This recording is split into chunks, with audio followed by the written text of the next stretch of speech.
연일 정책 행보를 이어가고 있는 민주당 이재명 후보와 국민의힘 윤석열 후보가 이번에는 젠더 논쟁에 뛰어들었습니다. 이러한 젠더 논쟁이 대선 전국 변수가 될 수 있을지 관심입니다. 이런 가운데 안철수 후보로 야권 단일화 시 이재명 후보에 승리할 수 있다는 여론조사 결과가 나왔습니다. 관련 내용 포함한 정치권 이슈들 조기현 더불어민주당 선대위 공명선거법률지원단 부단장 김연아 가천대 초빙 교수와 함께 짚어보겠습니다. 어서 오십시오. 두 분 어서 오십시오. 네, 안녕하세요. 네, 윤석열 후보가 주말에 올린 이 SNS 글 파장 논란이 뜨겁습니다. 이 여가부 폐지하겠다는 이 7글자. 그동안의 윤석열 후보와의 기조와는 상당히 달라진 것이어서 어떤 배경에서 나온 정책일까요? 그래서 이제 상당히 달라졌다라기보다는 조금 메시지가 명확해지고 좀 압축되는 느낌을 보이고 있습니다.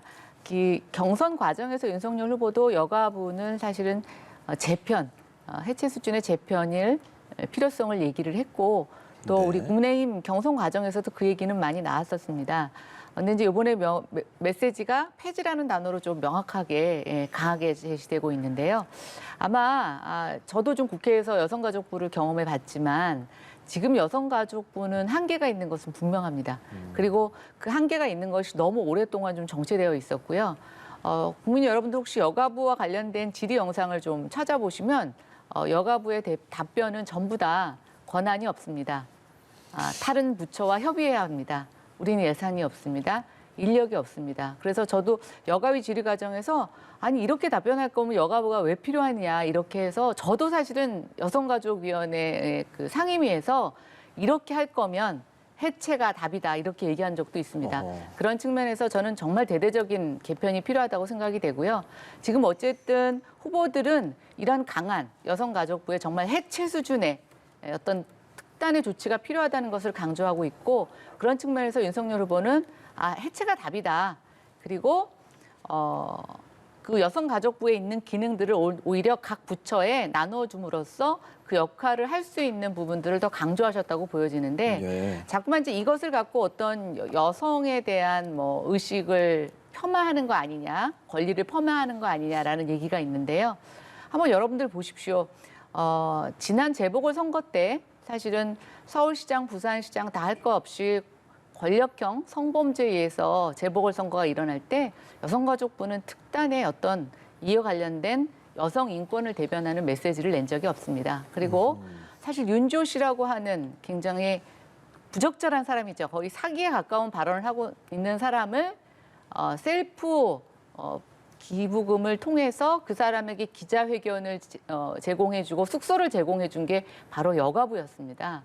이렇게 보면 사실은 여가부 현실을 아는 분들에게 있어서는 지금 수준은 안 된다라는 건 명확한 메시지인 것 같고요. 그런 부분을 좀 강조한 한 줄 공약이 아니었나 이렇게 생각합니다. 그러면 그 경선 과정에서 양성평등 가족부를 얘기했던 게 명칭 변경이 아니라 그 당시에도 아예 폐지에 대한 의지를 밝혔다는 건가요? 그 당시에도 많은 논의가 있었는데 여전히 그 경선 과정에서는 사실상 아마 윤 후보의 확신이 좀 확실하진 않았던 것 같아요. 그런데 경선 과정을 거치면서 또 많이 청년들을 만나보고 여성가족부와 관련된 일을 하시는 분들을 만나면서 이거는 그냥 조정해서 될 문제는 아니다라고 하는 어떤 좀 확신이 있었던 것 같습니다. 네, 이런 젠더 이슈의 쟁점화 민주당 선대위에서는 어떻게 바라보세요?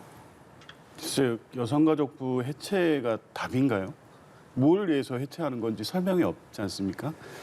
그 윤석열 후보도 이거에 대해 구체적인 대안이 뭐냐고 물으니까 생각을 좀 해봐야겠다는 얘기가 끝입니다.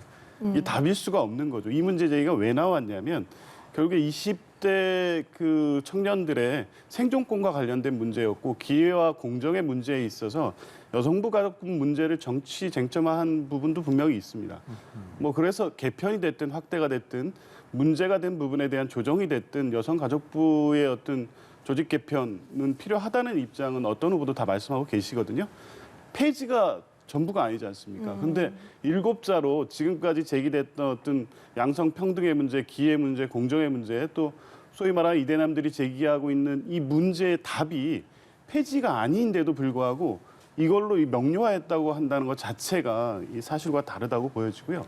더 문제는 뭐냐면 지금 조금 전에도 말씀하셨지만 불과 2달 전입니다. 경선국면이라는 게 양성평등부로 개편하겠다고 했습니다. 이게 뭐냐면 여성가족부의 어떤 폐지 메시지가 불명했던 것이 아니라 그때의 방향은 분명히 여성가족부에 문제가 있지만 적어도 성평등의 문제라는 게 일단 현장에서 여성의 어떤 뭐 성적 차별 문제 이런 것들이 분명히 있고 또 가족의 문제라든가 다문화 가족의 문제 등 여러 가지 여성부가 가족부가 해야 될 역할을 제대로 못하는 부분이 있기 때문에 개편하고 확대한다는 취지였던 걸로 저는 알고 있습니다. 그런데 그 조금 전에 교수님께서는 여러분들을 만나면서 이제 생각과 입장을 명료했다고 하셨는데 그건 아니죠. 최근에 만난 건 이준석 대표잖아요. 이준석 대표를 선대에 끌어들이기 위해서 어떤 뭐 모종의 협의가 있었던 것이고 그 뭐 핵심적인 내용이 비단 주머니의 내용 중에 제일 중요한 게 이거 아니었겠습니까? 그러니까 이런 방식의 어떤 갈등을 부추기고 표를 얻기 위한 전략적 선택으로서 폐지를 던졌을 뿐이고 이거에 대한 어떤 구체적인 대안 이런 고민들은 전혀 되지 않았다. 그래서 굉장히 무책임한 행보를 하고 있다 이렇게 봅니다. 네. 네, 저는 약간 그 부분에 이의를 제기하고 싶습니다. 2달 전에 발언을 지금 문제 삼고 계시는데요. 발언을 바꾸기로는 아마 이재명 후보만 한 사람이 있을까 싶습니다. 아침에 한 말이 다르고 저녁에 한 말이 다르고 존경한다고 했다가 이게 정말 존경하는 것이 맞냐고 얘기를 했고 기본 수당에 대해서도 뭐 지금 말 바꾸기가 어떤 게 제일 처음 것인지 구별하기가 어렵습니다. 저는 뭐 2달씩 경선 과정에서 나왔던 얘기를 갖고 얘기하실 건 아닌 거라고 생각하고요. 분명한 건 여성가족부가 이대로는 안 된다라고 하는 것이 정치권의 지금 공통된 생각인 것 같습니다. 그리고 지금 이제 대선 과정에서는 사실은 이것에 대한 논의의 장을 여는 게 저는 중요하다고 생각이 되고 뭐 비단 주머니가 나온 것인지 아닌지는 그냥 지금 조 부단장님의 저는 추측이라고 생각이 됩니다만 어쨌든 지난주에 윤석열 캠프가 굉장히 많은 파란만장한 사건 또 그런 상황을 겪지 않았습니까? 그래서 결국은 기존의 선대위를 해체하는 수준까지 이르렀는데요. 어떤 새로운 변화를 하기 위해서는 강한 드라이브가 필요했던 것 같고 이제 그런 드라이브를 거는 상황에서 좀 메시지의 간결 명확 이런 수준이 아닐까 이렇게 생각해 주시기 바랍니다. 여성가족부 폐지라는 메시지를 보낸 윤석열 후보에 대해 이재명 후보는 페미니즘은 더 나은 세상을 만들기 위한 운동이다라면서 비판의 목소리를 내고 있습니다. 그런데 유튜브 출연 등과 관련해서 이재명 지지자 중에서 이제 비판을 하시는 분들도 계시거든요. 민주당 선대위에서 폐지가 아니라면 어떤 생각을 갖고 계시는지 궁금합니다. 비판이 있을 수 있다고 보는데요. 저는 뭐 이재명 후보께서 그런 행보를 하는 것이 뭐 바람직하다고 봅니다. 왜냐하면 책임 있는 정치인, 더군다나 대선 후보라고 하면 현재 갈등의 문제가 되고 있는 원인에 대해서 정확하게 확인하고 그에 따른 대책을 제시하는 게 책임이고 의무죠. 지금 득표 전략만 보면 이제 이런 문제제기가 있을 수 있습니다. 젠더 갈등에 휘말리는 것이 득표 전략상 좋지 않다는 내부 평가가 있는 것도 사실이지만 적어도 대통령 후보라면 그런 문제 결부돼서 어떤 실제 차별이 존재하는 부분에 대한 문제의식을 갖고 있는 다양한 사람들의 목소리를 외면하는 것은 굉장히 무책임한 행보라고 보여지고요. 그런 측면에서 보면 어제 뭐 더 페이스에 출연해서 페미니즘 역시 이게 어떤 정치화돼서 마치 페미니즘이 악인 것처럼 이 선거구에서 이런 논쟁이 이렇게 진행되는 건 매우 그 비생산적인 논쟁이기 때문에 오히려 후보는 페미니즘에 대해서 입장을 주장하시는 분들의 얘기도 듣고 또 그 반대편에 있는 얘기도 듣고 이래서 실제 여성 가족부 문제를 포함해서 우리 사회 양성 평등 문제라든가 다문화 가족의 문제 이후 이런 문제에 대해서 차기 정부가 어떤 역할을 할 것인지에 대한 대안을 명확히 제시하는 게 필요하죠. 그래서 내부에 이제 그런 비판에도 불구하고 이재명 후보는 지금까지 일관되게 어떤 비판이 있다고 외면하지 않으시고 얘기를 듣고 그걸 대안으로서 설득해가고 국민들을 설명해가는 과정으로 선거운동을 해가는 과정이기 때문에 일시적으로 이게 불리하는 듯 보이겠지만 결국에 국민들께서 그런 부분들에 대한 올바른 평가를 해주실 것이라고 봅니다. 네, 이런 가운데 이준석 대표가 송영길 대표를 향해서 이 관련한 1대1 공개 토론을 제안하고 나섰습니다. 사실 아직 두 대선 후보 간의 토론도 성사가 되지 않았는데 이 대표 간의 토론을 먼저 보게 되는 겁니까? 근데 송영길 대표와 이준석 대표는 사실은 대선 국면이 접어들기 전에도 TV에서 다양한 정책 이슈 또 현안 이슈를 갖고 토론을 한 적이 있습니다. 지금 이제 페미니즘 논란이 하도 뜨거워지니까 이준석 대표께서 제안을 하신 것 같은데요.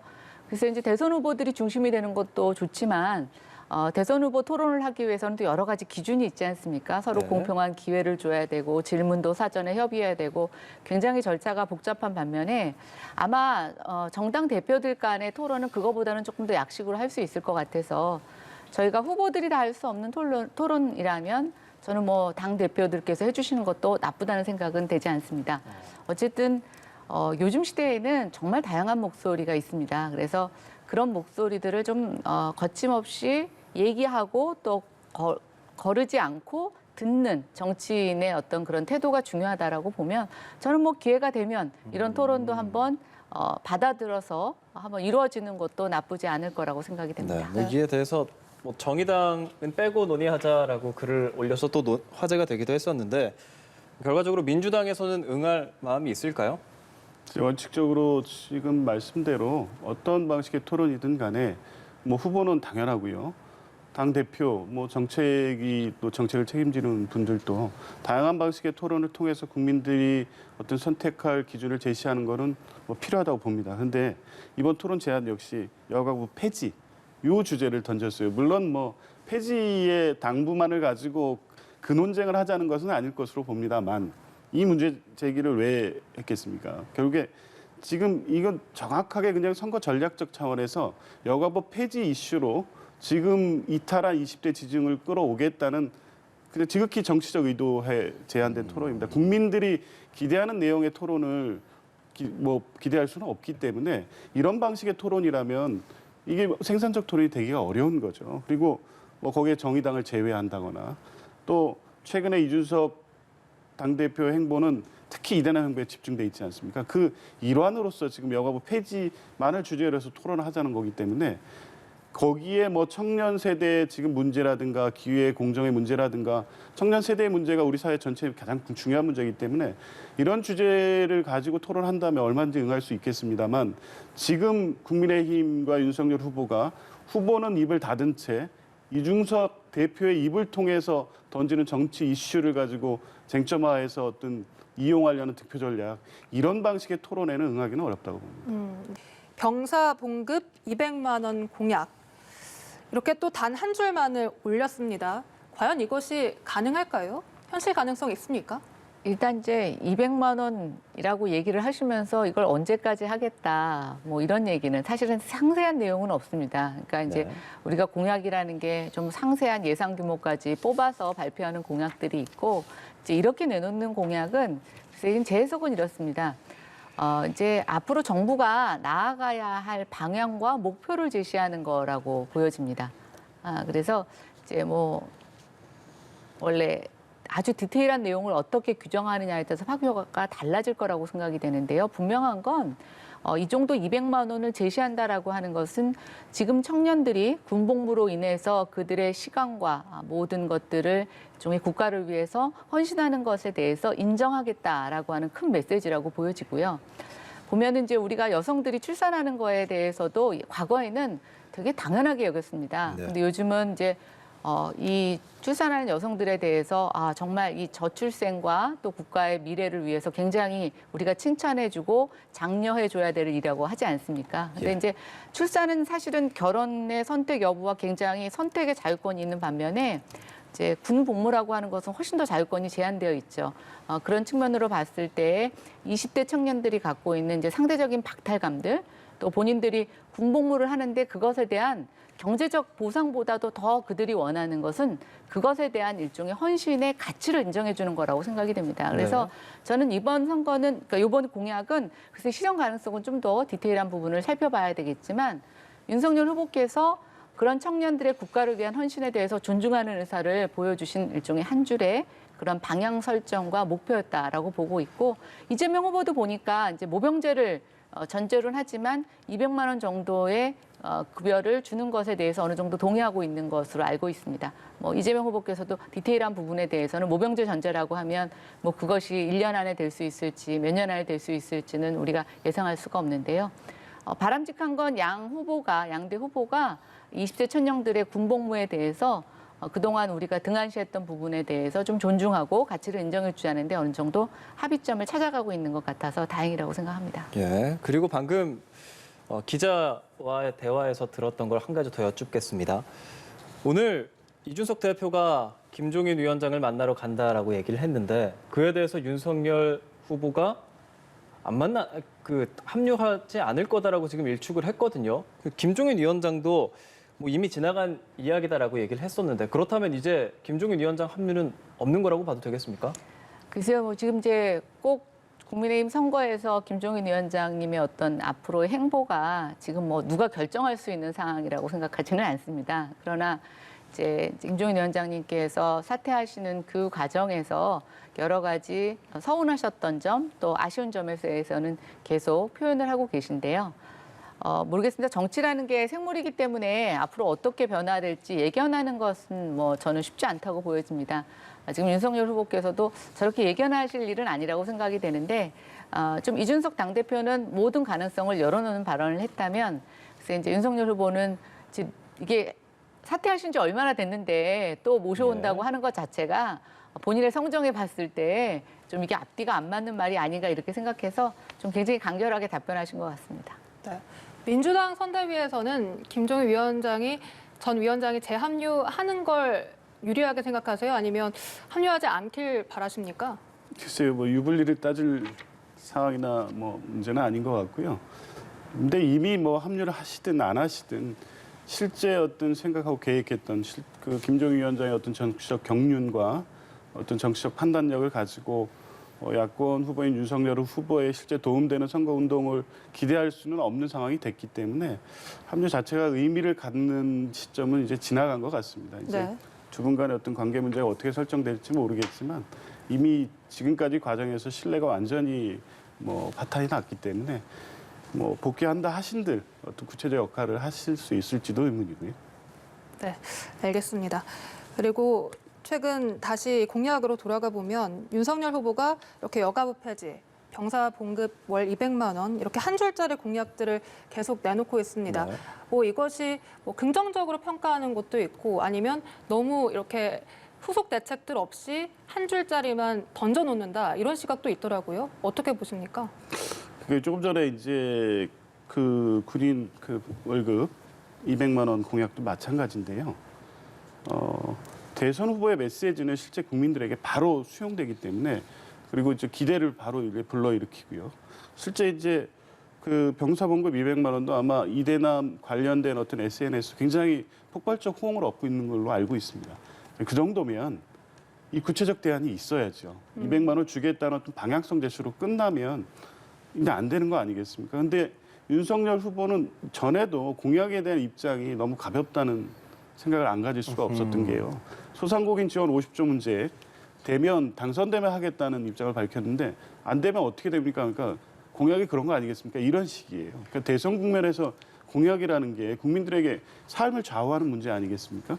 이제 그래서 이렇게 한 줄로서 득표 전략으로 활용할 수는 있습니다만 구체적으로 설명하지 않는 공약은 공약이 아니라고 보고요. 아까 그 병사 월급도 200만 원 이재명 후보와 동일선상에서 뭐 비교를 하실 수는 있는데 이재명 후보를 2027년까지 해서 선택적 모병제를 기초로 해서 군 전력 현대화 그리고 징집병의 모집 규모라든가 이런 부분을 다 종합적으로 고려해서 장기적 계획으로 200만 원까지 확대할 수 있는 입장을 밝힌 겁니다. 그러니까 그 급여 200만 원에 초점을 둔 게 아니라 현실적으로 200만 원의 급여를 줘야 된다는 어떤 당위적인 것에 대한 충분히 공감을 하면서 어떻게 그걸 만들지에 대해서도 구체적으로 제시를 한 것이거든요. 그래서 윤석열 후보도 200만 원에 대한 구체적 입장을 내시지 않으면 이건 그야말로 빌공짜 공약으로 국민들을 우롱하는 것이다. 이렇게 볼 수밖에 없고요.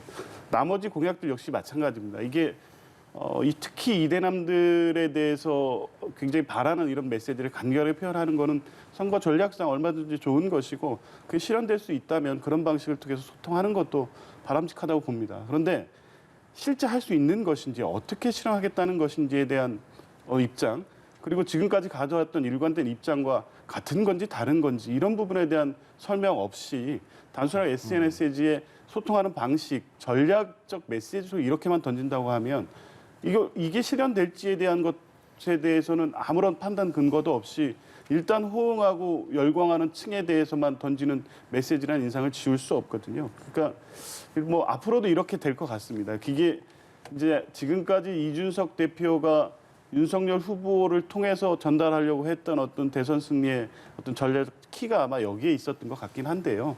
이런 방식으로 계속 할 수는 있겠습니다만 이게 국민들을 설득하는 어떤 정책이나 공약은 되기는 어려울 것이다 이렇게 봅니다. 네, 저도 뭐 방송 전에 이제 양 후보의 SNS에 이렇게 들어가 봤는데 상대적으로 이재명 후보는 좀 장문이 많더라고요. 그리고 윤석열 후보의 한 줄 공약들, 뭐 좋은 평도 많습니다. 지금 나온 공약들이 첫 번째가 이제 성폭력 처벌 강화, 무고죄 처벌 강화였고 두 번째가 여가부 폐지, 그리고 병사봉급 월 200만 원이거든요. 이것들이 설명이 부족하다. 그리고 지나치게 2030 남성에게 편중돼 있다는 지적, 뭐라고 답하시겠습니까? 그러니까 아까 제가 말씀드린 것처럼 SNS로 저희가 표현할 수 있는 것은 굉장히 제한적이라고 생각합니다.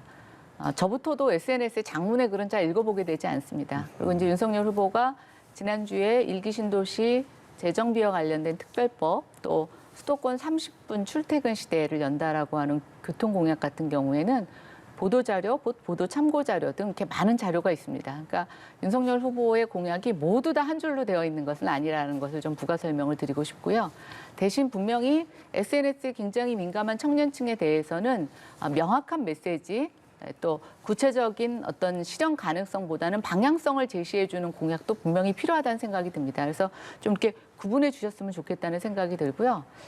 다만 이제 뭐 아까 이제 조 부단장님 얘기하신 것처럼 이제 일관성 얘기는 지금 뭐 이재명 후보 쪽에서 하실 얘기는 아닌 것 같고, 저는 근데 지금 양쪽 후보보다 좀 간과하고 있는 게 뭐냐면 이제 이재명 후보도 소확행이라고 하는 일종의 이제 아젠다를 제시하시면서 굉장히 생활 밀착형 공약을 내놓고 계시는데 정말 두 분 다 좀 국가의 미래를 먹여 살릴 수 있는 큰 행보에 대한 어떤 비전은 조금 굉장히 간과되어 있고 강조되어 있지 못하다라는 생각이 들어서 이제는 좀 그런 쪽의 정책 경쟁이 이루어지는 게 더 필요하지 않을까라는 생각이 들고, 이런 생활 밀착형 이슈들은 어찌 보면 대통령이 굳이 나서기보다는 각 시도, 이제 앞으로 올해도 지자체 선거장이 있는데 지자체 선거에서 뽑힌 시장들이나 그 아래 행정에서도 충분히 이루어질 수 있는 사항들도 있을 거라고 생각이 됩니다. 그래서 이제 지금은 아무래도 지지율 경쟁을 하다 보니까 본인들이 취약해진 계층에 대해서 뭔가 어필할 수 있는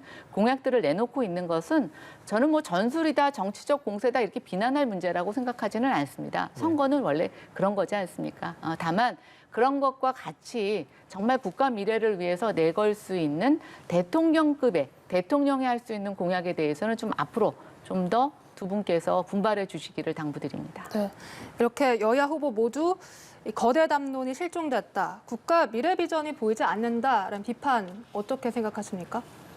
뭐 이재명 후보는 적어도 그렇지는 않은 것 같습니다. 왜냐하면 소확행 공약이 최근에 이제 탈모 이슈로 해서 예. 부각이 되긴 했지만 그 이전에 이제 경제 정책, 외교, 국방, 뭐 자본시장에 대한 정책 등 굵직굵직한 어떤 정책에 대한 발표들이 계속 돼 왔습니다. 다만 이런 것들이 거시적 담론이고 이 큰 주제다 보니까 바로 국민들에게 이제 다가되지 않는 구체적 설명이 필요한 내용이다 보니까 이제 그런 부분들은 부각되지 않고 바로 생활과 밀접된 이런 내용들이 부각이 되다 보니까 이제 그렇게 비춰진 것이고요. 실제 이재명 후보 경제정책 관련해서는 공정성장에 대해서 계속 말씀하고 있지 않습니까? 그리고 얼마 전에 3프로TV라는 곳에 가서 뭐 주식시장의 문제라든가 자본시장의 문제, 또 부동산의 문제에 대해서 구체적 방향과 어떤 비전을 다 밝히고 계십니다. 거기에 아주 구체적인 어떤 공약까지 다 밝히고 계시고요. 이제 적어도 이재명 후보가 밝히고 있는 어떤 정책 공약에선 장기적 어떤 비전, 차기 정부가 가야 될 어떤 구체적 과제까지 다 제시되고 있다고 보여지고요. 지금 말씀대로 이제 다만 그게 국민들께서 아직 뭐 구체적으로 이해할 만큼 설명이 부족하다면 이제 그게 과제겠죠. 아직 60일 남은 기간 동안에 아마 그런 부분들을 잘 보여주셔서 대통령으로서 잘할 수 있다는 어떤 선택을 받을 수 있는 그런 활동들을 앞으로 계속 해 나가실 거로 봅니다. 네, 더 나은 정책이 활발하게 좀 토론이 됐으면 좋겠습니다. 지금까지 조기현 더불어민주당 선대위 공명선거 법률지원단 부단장, 그리고 김연아 가천대 초빙 교수와 함께했습니다. 오늘 고맙습니다. 고맙습니다.